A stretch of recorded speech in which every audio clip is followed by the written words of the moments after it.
صراط مستقیم کے عنوان سے ہم یہ آپ کو خاکوں کا سلسلہ ہم نے جاری رکھا ہے. آج کا عنوان ہے حسد، جلن، جس کے بارے میں ہم نے بہت کچھ سن رکھا ہے. کس طرح ہمارے معاشرے میں یہ پریویلنٹ ہے، پہلے یہ دیکھتے ہیں، پھر علماء کرام سے گفتگو کریں گے کہ کس طرح اس سے بچا جائے، اور اس متعلق جو بنیادی کچھ اور سوالات آتے ہیں ذہن میں وہ بھی.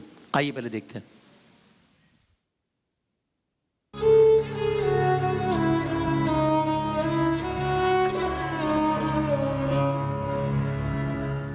یا اللہ، جو دے اس کا بھی بھلا، جو نہ دے اس کا بھی بھلا. میری تھوڑی مدد کر دو صاحب. اوہو، کیا ہو گیا؟ پتہ نہیں کہاں سے آ جاتے ہیں صبح صبح مانگنے کے لیے. ہاں کیا ہے صاحب تھوڑی مدد کر دو صاحب، بہت پریشان ہوں صاحب. ارے جاؤ معاف کرو، صبح صبح آگے مانگنے کے لیے. السلام علیکم سمد بھائی، کیا حال ہے آپ کا؟ کیسے ہیں آپ؟ ٹھیک ہے؟ صاحب السلام علیکم. ہاں یہ لو بابا، دعا میں یاد رکھیں. اللہ تجھے خوش رکھے، اللہ تجھے کامیاب کرے اس کام کے لیے. اے اللہ اچھا لوگ.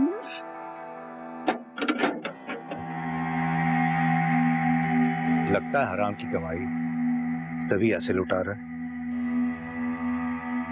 ہاں بھائی، کیا لکھا ہے آج؟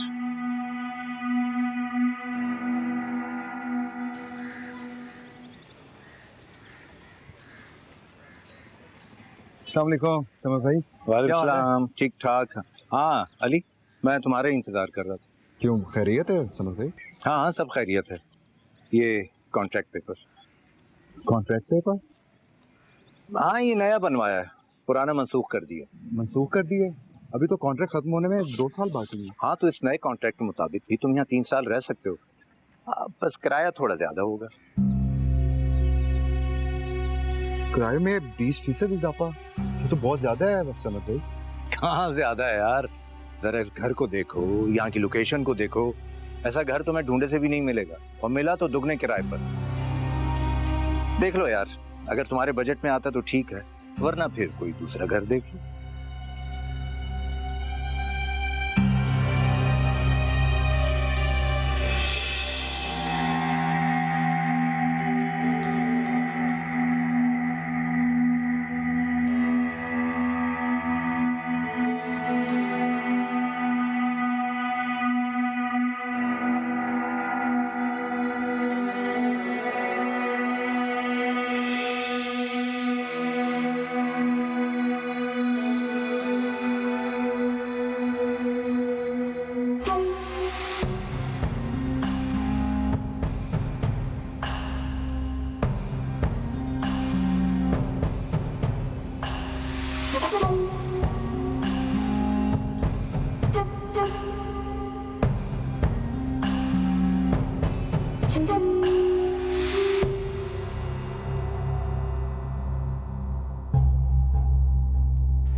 شٹ، اسے بھی آج ہی پنکچر ہونا تھا. کیا ہوا علی، خیریت تو ہے؟ کچھ نہیں، ٹائر پنکچر ہو گیا سمد بھائی. او ہو، چلو کوئی بات نہیں، رائڈ بک کروا لو. ویسے میری مانو نا تو تم اب اس گاڑی کو چینج کر کے کوئی اچھی سی گاڑی لے لو. تمہیں آئے دن پریشان کرنے لگی ہے، اور پیسوں کا تمہارے لیے کیا مسئلہ ہے؟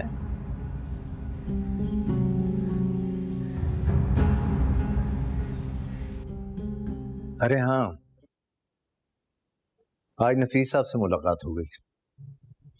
بتا رہے تھے کہ جاب ختم ہونے کی وجہ سے انہیں بہت سی مشکلات کا سامنا رہا، اور یہ بھی بتا رہے تھے کہ علی نے بہت مدد کی ہے ان کی.